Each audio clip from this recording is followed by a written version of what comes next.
Alors, nous allons partir à la découverte de Unost. Unost, c'est une distribution basée sur Debian qui permet de faire de l'auto-hébergement et d'installer des services au clic. Donc, il comporte un serveur de mail, il gère aussi les DNS et voilà. Donc, je considère que vous avez une distribution Debian 11 à jour.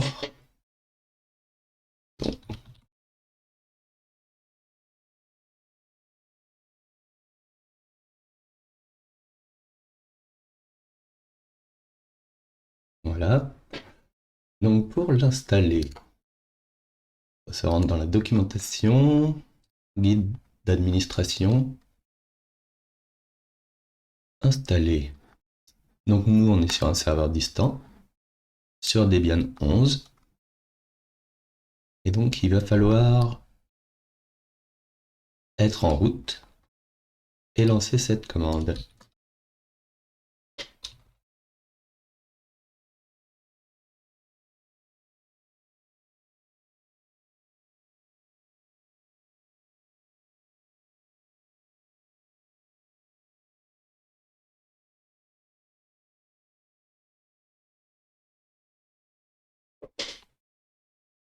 Donc il va rajouter de la configuration pour Postfig, Dovecot, donc ça c'est du mail il me semble, MySQL la base de données, Nginx pour servir les pages internet, et Metronome qui est un serveur XMPP.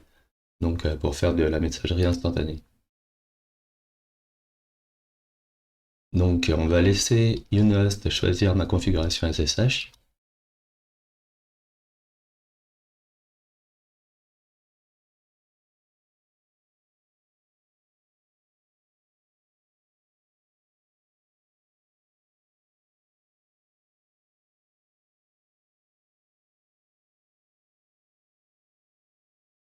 Donc j'ai acheté le nom de domaine picman.blog. Donc on va voir comment configurer les DNS correctement. Rajouter du Let's Encrypt pour avoir du HTTPS, donc du SSL. Et on va commencer à installer une première application.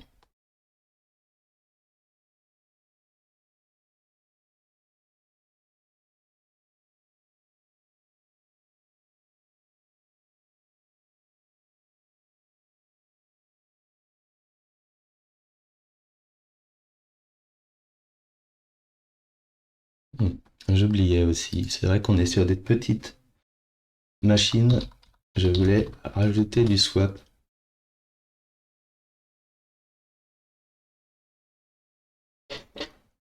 Je vais lui rajouter 2 gigas. Donc le but c'est de créer un fichier qui va servir finalement de swap. Vu qu'on n'avait pas la main sur le formatage des partitions.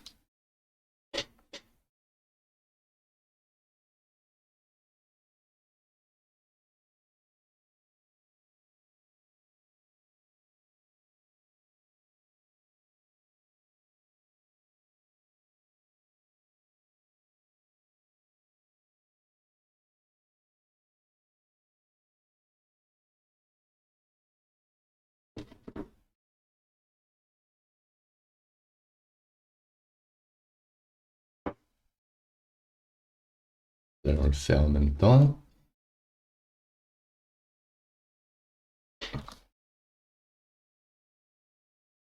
Donc pour ce faire, ils nous disent de créer un fichier qui sera à la racine. J'imagine qu'il faut faire un sudo.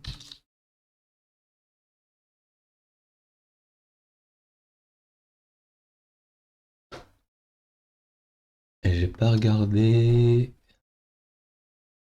Compte 8 gigas. Ça fait beaucoup, mais bon, tant pis.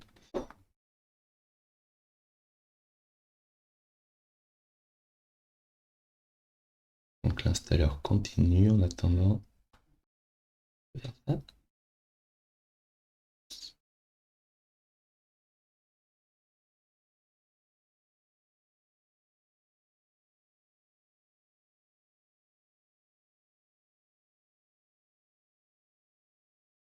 Nous y sommes presque.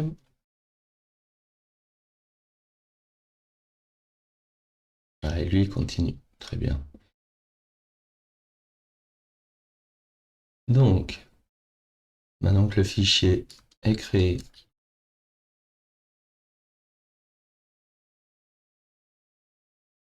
on lui change ses permissions, on le formate.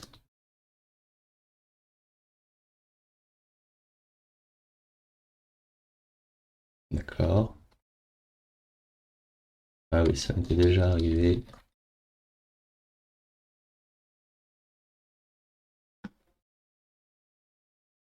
On l'active.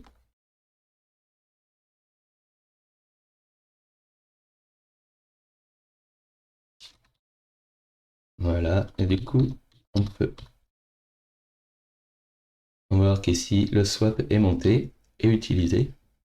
Et pour le faire devenir permanent, il faut donc éditer la table des partitions, enfin le fichier qui monte les partitions au démarrage, s'appelle fstab, et lui rajouter une ligne à la fin, celle-ci.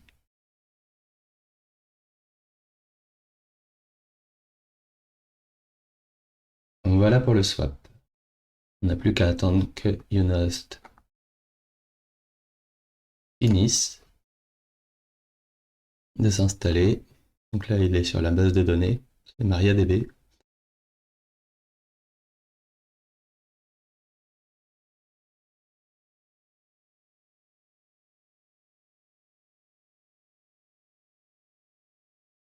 J'avais oublié, mais je crois qu'il l'optimise après le swap.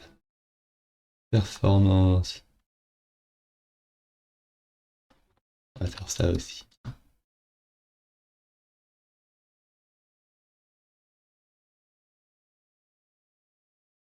Donc, on le set à 10.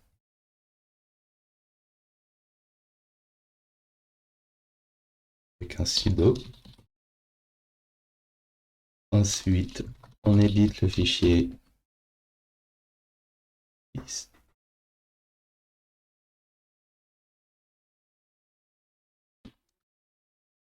Donc on le crée, j'ai l'impression. Il y a du monde là-dedans? Non.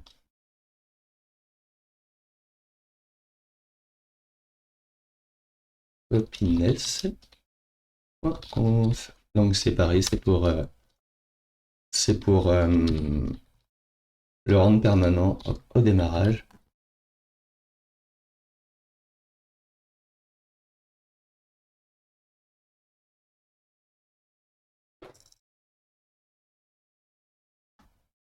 Et priorité, ça je l'avais pas fait.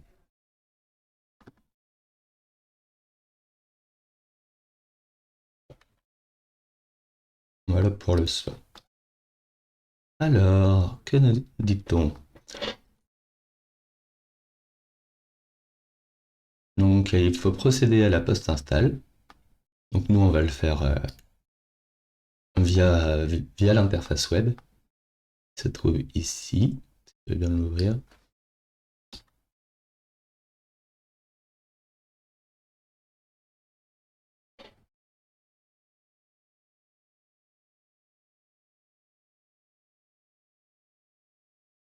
Alors, il est possible qu'il faille ouvrir les ports pour le firewall de mon instance.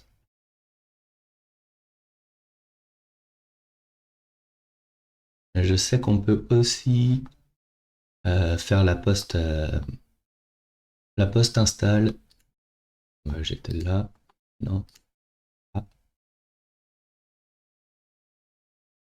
Le post install en ligne de commande aussi. Voilà. Donc on va faire ça comme ça.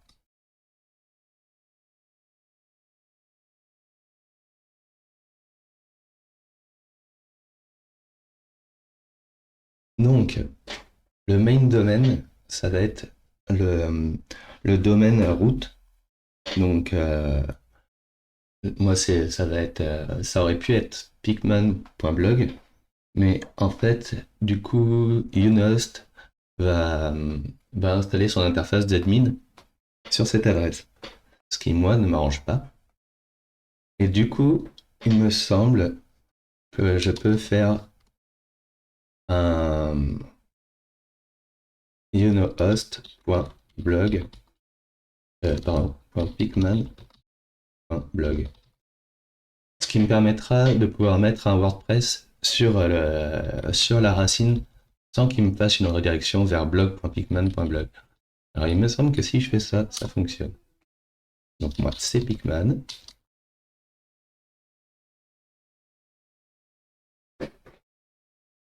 Mon magnifique mot de passe. Je me suis trompé en plus.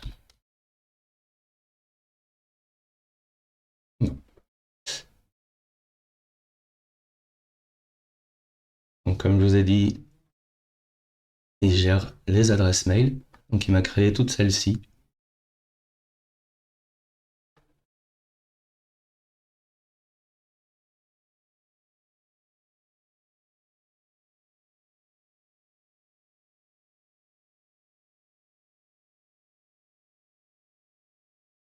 Donc si nous lançons ça, Yonost va s'auto-diagnostiquer pour voir ce qui nous manque à configurer ou si on a des failles de sécurité potentielles ou ce genre de choses.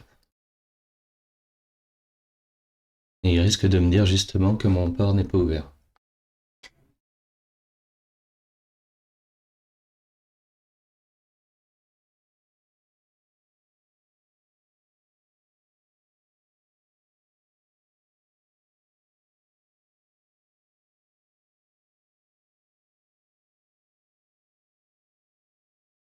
Ah oui, normalement il le garde en cache.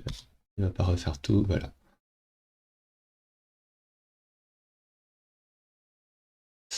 Donc, que nous apprend-il? Donc, le PT comporte les backports. Donc, c'est des paquets en plus, c'est pas très conseillé. Ah, je viens de trouver les règles Firewall. Et en effet, je pense que je n'ai que le port 22. Donc, pas d'IPv6. Il va falloir que nous enregistrions ce nom de domaine sur la table DNS Picman Blog. On va voir ça après. Donc le 25 n'est pas ouvert, le 80 n'est pas ouvert, tout ceci. Donc je vais les rajouter. Je peux vous le montrer, oui.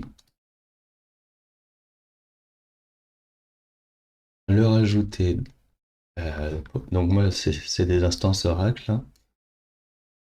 Donc les instances fruitières. Donc c'est pour ça que c'est des très petites machines. Comment fait-on déjà? Ça va faire 0.0.0.0.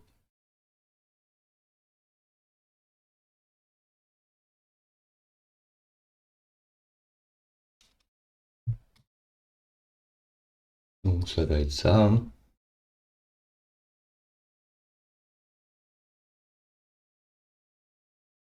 Donc la destination, on avait dit le port 25, 80. Donc 25, je ne sais plus. Il me semble que c'est les mails.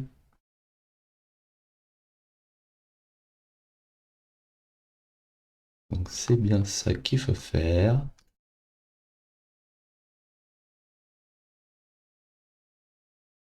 80, c'est le port HTTP.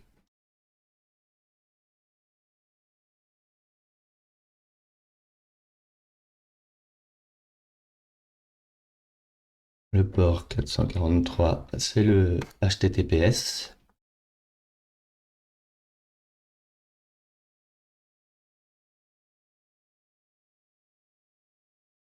le 587. Alors, il doit y en avoir pour le XMPP, il y en a pour le mail, pour l'IMAP. 587, je sais plus.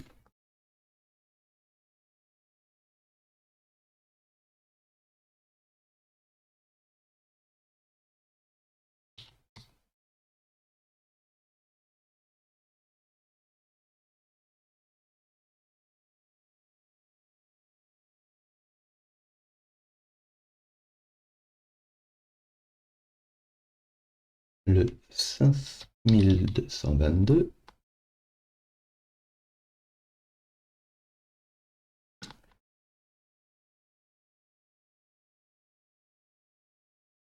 Et 5269. Voilà. Normalement, donc j'ai mon port 22. Alors, je peux déjà rajouter. Enfin, non, je le ferai plus tard, mais le port 22, je vous déconseille de le garder. Parce que c'est le port par défaut. Il faudra, euh, il faudra qu'on le changer à un port que personne ne connaît. Voilà. Web. Bah oui, du coup, on n'était pas ouvert. Donc si je regarde déjà ici, voilà, c'est déjà mieux. Donc un risque de sécurité parce qu'on est en HTTPS, sauf qu'il n'y a pas de certificat encore. Donc me voici.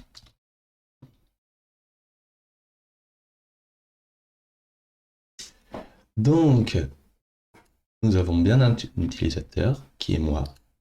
Donc ici, on peut l'éditer. Donc pour l'instant, on n'a que ce domaine-là. Donc, mais je le changerai en picman.blog. On peut rajouter des alias. Donc, moi, je suis admin. Pardon.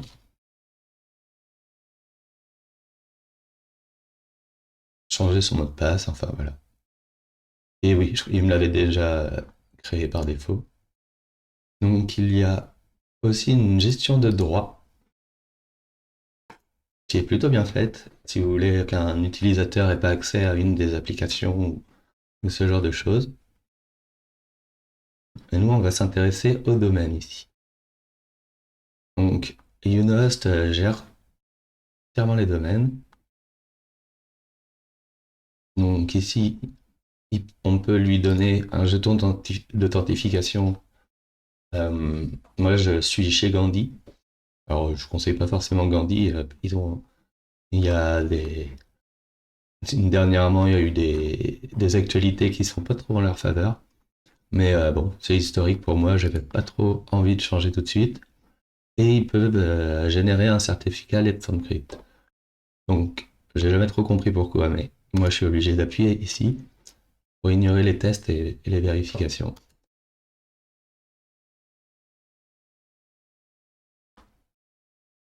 Donc, il va me signer ça, sauf qu'on n'a pas encore configuré les DNS correctement. Donc, je vais ajouter un domaine.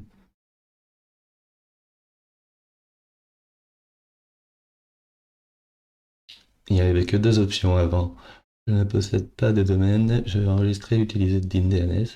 Donc, oui, ils nous fournissent. Euh, Unost nous propose quelques extensions et je pourrais mettre Cloud ou Picman pour avoir ce nom de domaine. Avant, il n'y avait pas de mot de passe, donc c'est pour le récupérer. Et juste en local, ça c'est nouveau.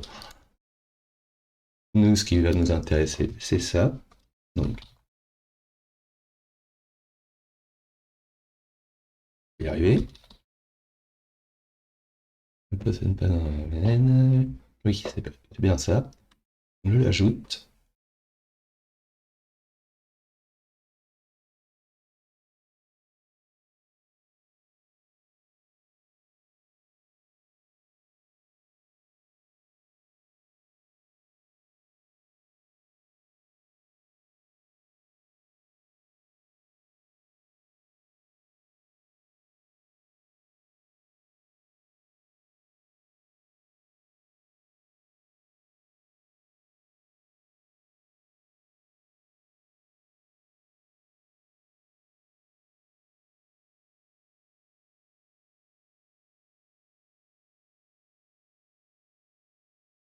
Il devrait apparaître, j'imagine. D'accord. Donc, je vais rentrer. Voilà. Voilà. Donc, il va lui falloir cette configuration au DNS. Donc, il va falloir le pousser. Alors, on voit pas la fin de la clé, ce qui m'arrange. Très bien. Et pareil, je vais pas vous montrer le jeton.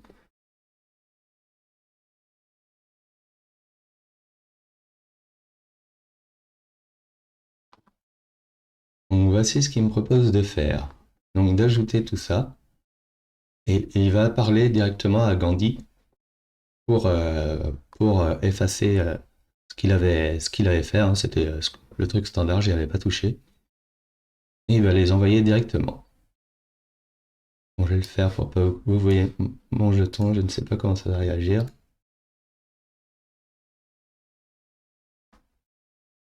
Ça a l'air d'aller.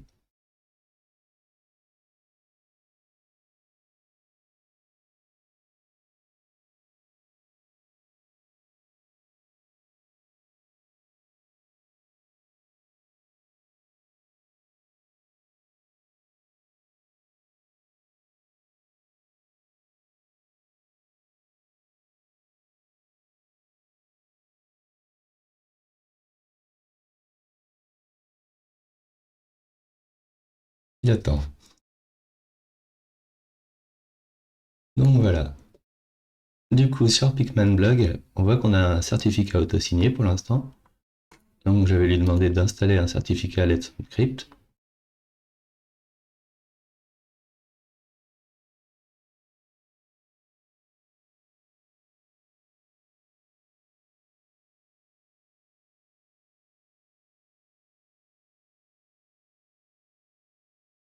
Donc oui, ici, il donne la procédure pour avoir celle de Gandhi. J'imagine qu'il y en a d'autres sur d'autres registres. Pour avoir justement cette clé pour que Yonost puisse gérer tout seul. Et voilà, nous avons un certificat Let's Encrypt. Alors là, ça ne se met pas à jour tout de suite. Et si on actualise, on voit bien que c'est Let's Encrypt qui est utilisé. Nous allons faire le même pour celui-ci.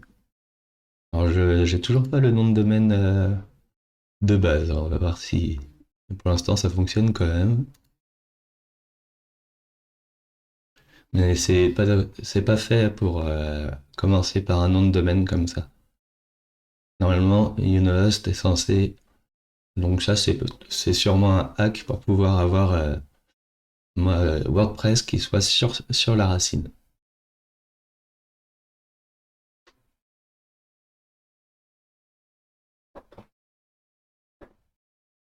Donc, nous y voici. Let's Encrypt valide. Donc, voilà. Nous allons nous créer aussi un domaine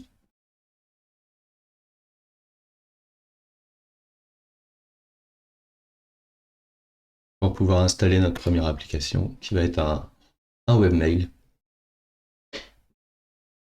Donc, RunCube en l'occurrence.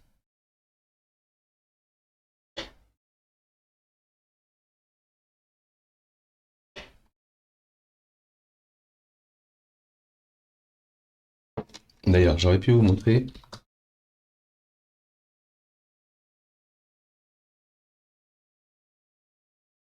ceci. Fonctionne en HTTPS.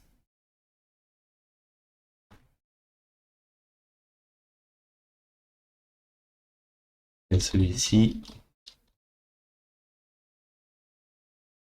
redirige vers celui-là pour l'instant. Et donc, on voit ça, c'est le portail utilisateur. Donc, moi, je suis admin, donc j'ai ce lien-là. Et donc, ici, on va avoir toutes les tuiles de toutes les applications qu'on installera. Donc, nous voici. Ah, bah si, elle est ici, mon nom de domaine principal. Donc, nous allons générer un certificat.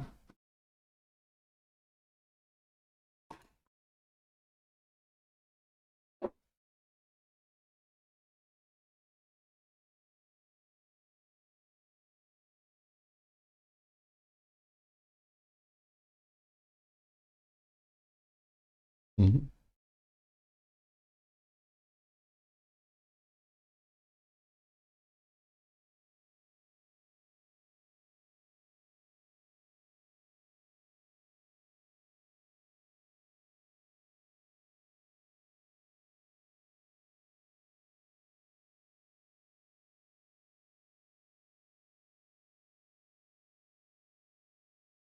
Et nous allons installer notre première application.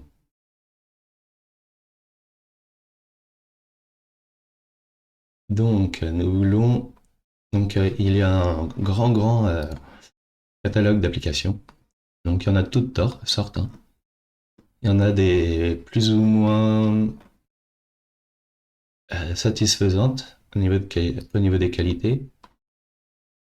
Et nous voulons des mails. Donc, j'imagine communication. Donc, rien que là-dedans, il y en a un paquet assez impressionnant. Et j'ai même pas rendu le code. Cube, pardon.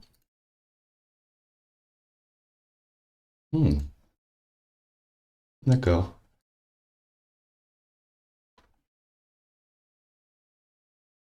Donc, nous allons l'appeler comme ça. Par contre, nous allons le mettre sur ce nom de domaine-là. Nous n'avons pas besoin d'extension. On aurait pu faire picman.blog/mail par exemple. Moi, je préfère avoir toujours cette extension devant. Nous sommes français. Oui, si tu veux.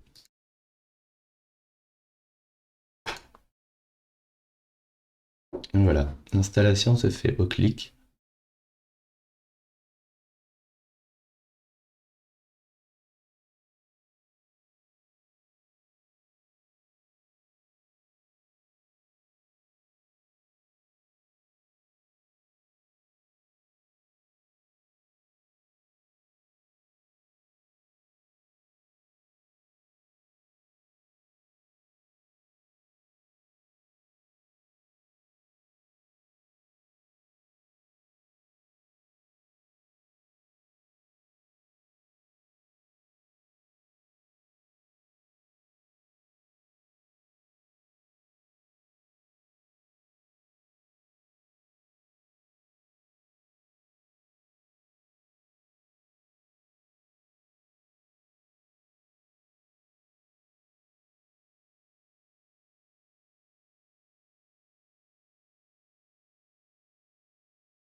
Nous y voici.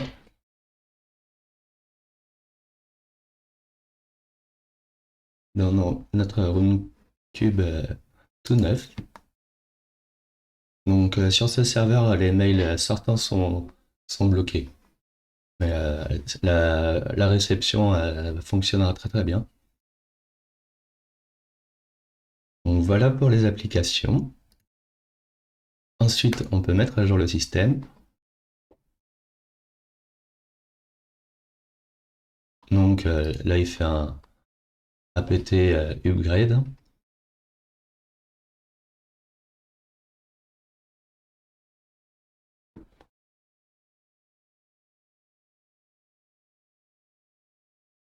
Et il propose aussi plusieurs outils.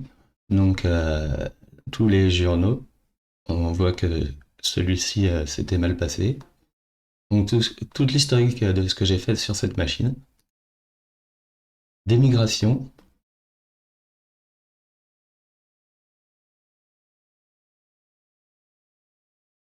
Donc, à mon avis, c'est Younost qui les fait tout seul. C'est juste qu'on a une vue là-dessus. Il a un pare-feu. Donc pareil, il va s'occuper de tout seul, hein. Mais on peut ajouter de l'UPnP, on peut ouvrir des ports si on en veut en plus. Des services pour voir l'état de tous les services qui tournent. Donc DNS-Mask, les enregistrements des DNS.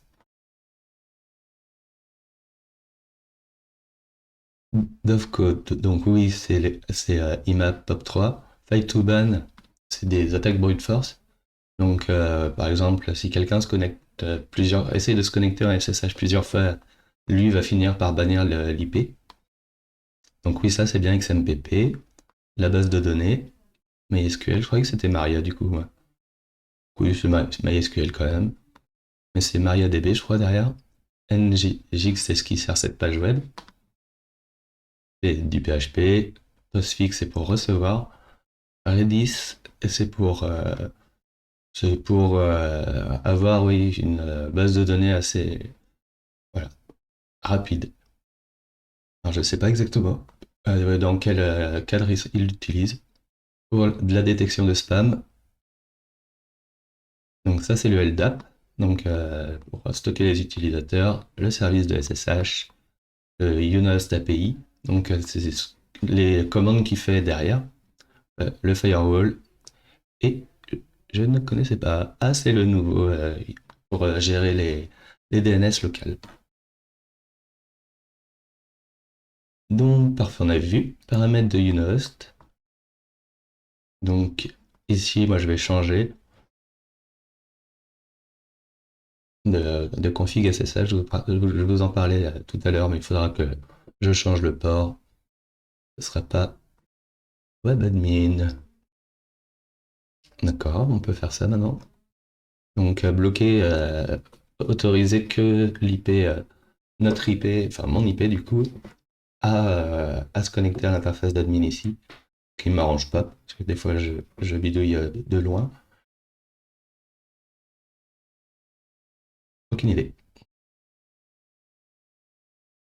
Email. Donc on peut activer le POP si on souhaite passer par ça plutôt que par l'IMAP. Il faudrait que je regarde pour... vu que mon VPS ne proposera sûrement pas, il faudra sûrement que j'active un relais SMTP, mais je n'ai pas encore fait ça. Donc maintenant il y a des thèmes, je ne sais pas.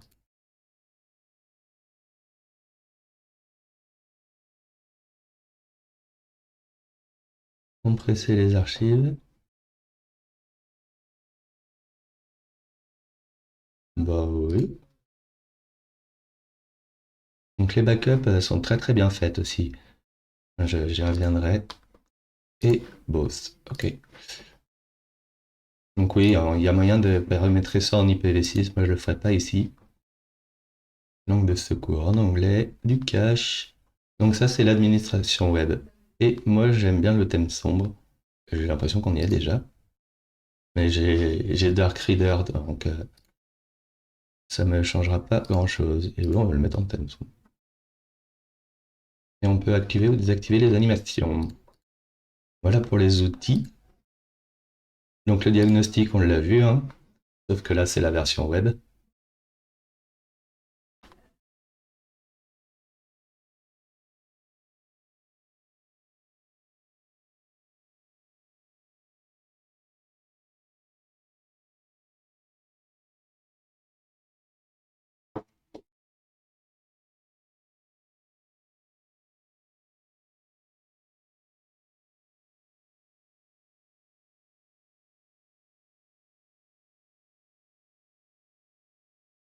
Donc il me reste des problèmes liés à l'email.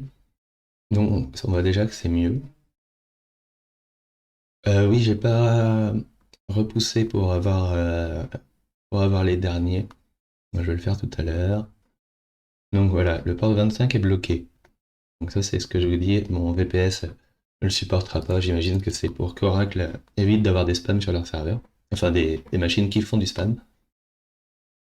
Ça, je sais pas exactement. Mais de toute façon, on n'est pas impacté. Et sinon, tout est bien. Et donc, je voulais vous montrer les backups. Donc, les backups sont super bien faits.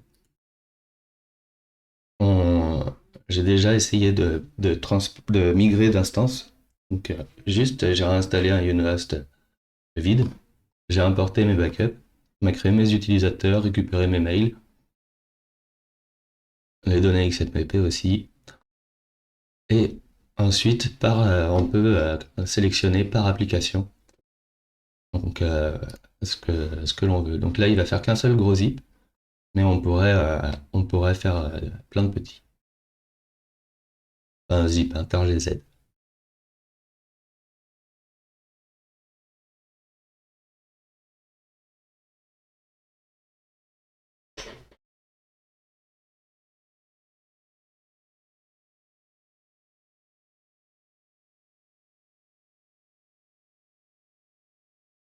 Donc voici notre sauvegarde. Et on peut choisir de restaurer voilà, tout cela. Donc, je vous montrerai comment faire des backups régulières. Voilà pour la présentation de Unhost. Bon, j'espère que ça vous aura rassuré pour pouvoir faire de l'auto-hébergement et, euh, et sans se prendre la tête, vraiment au clic. Je vous dis, je l'ai très rarement j'utilise depuis plus de 4 ans. J'ai rarement eu des problèmes. Et en cas de problème, il y a un forum qui est très maintenu, qui est très suivi. Les types sont très réactifs. Il y a aussi une page Matrix, enfin un chat Matrix pour faire ça, pour discuter directement avec eux. Le forum, il est là. Et la doc est très bien faite. En plus, c'est des Français qui sont derrière, donc il n'y a pas de souci pour nous. Voilà, merci beaucoup.